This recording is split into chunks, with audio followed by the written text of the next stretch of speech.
This is a unit on the new Jim Crow. It's basically a continuation of a slavery unit that we do in class. We're going to be reading an excerpt on Michelle Alexander's The New Jim Crow. So we're going to basically go into a lesson that is part of looking at slavery as a form of racialized social control as a theme. These are the objectives. I'm not going to read them all out loud. You can pause this video to see more. But I'm most interested in this last one, connecting it to today, looking at racial hierarchies, not just in the US, but all throughout the world, and mostly looking at post-emancipation and what it means in our world, in the US. To start with, we are going to activate what the students already know, tap into the past knowledge. We do a lot of collaborative learning. Students start in partners, but they move to small groups, ending in a all class discussion and pulling it back to reflective assessment. This comes in a couple forms. We do a quick write. Students have websites that we start with day one. They keep digital journals, and they have basically the first week of class, they start with just a homepage about who they are, and then they have another page devoted to all their work from freshman year, and then a tab for my class, and then this is just part of that journaling. They pick a word from one of these three, and they have to write a paragraph about these questions. They have to be in the form of the clarity standard for critical thinking so that their paragraphs are developed. That's something that we start with on week one as well. The next activity is going to be a pre-read text graffiti where they get a quote. It's going to be a twist on what we read about in class, where students basically do theirs on a Google drawing.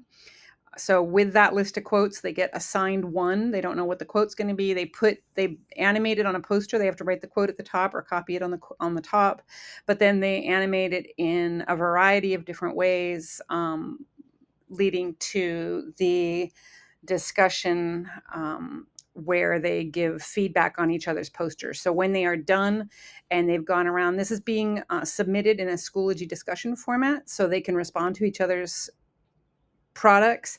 And then at the very end, they pull it all together and they have to come up with a consensus. So these are each of their ideas. The question that they're answering is, what is the main idea of that the author is saying of the quote?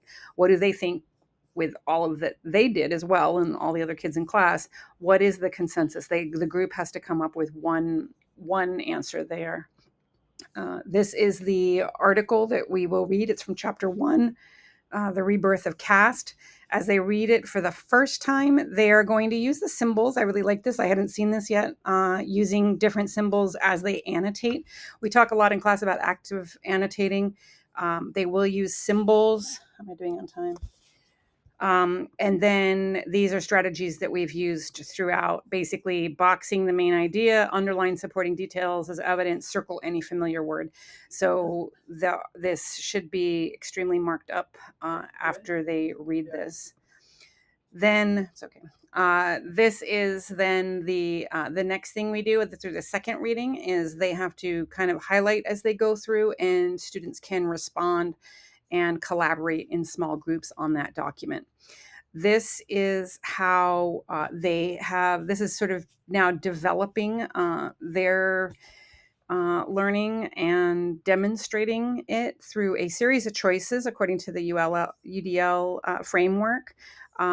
These are the questions that they all have to keep in mind throughout the reading, but now they have to basically synthesize and come up with any one of these 5 ways to demonstrate that they have a good understanding of mostly this, but then also connecting it to what they know. And again, this is kind of pulling it back in a conclusion from the warm-up that we did earlier. This is an extension activity that I just learned about. It's Deep AI, where students can select historical figures. So I have a list of any of them. Actually, it's a much longer list than this, but they can choose whoever they want. And then once they select their historical figure and they click on that person, then they will ask them their thoughts about the author that they have just read. So that was really interesting to me, pulling out different ideas of different perspectives on how other interpretations of her reading are. Summarizing their response in a discussion thread. Then this is the standard I was talking about earlier for critical thinking: statement elaboration, evidence, exemplifying, and illustrating. So that is it. Thank you very much. Bye.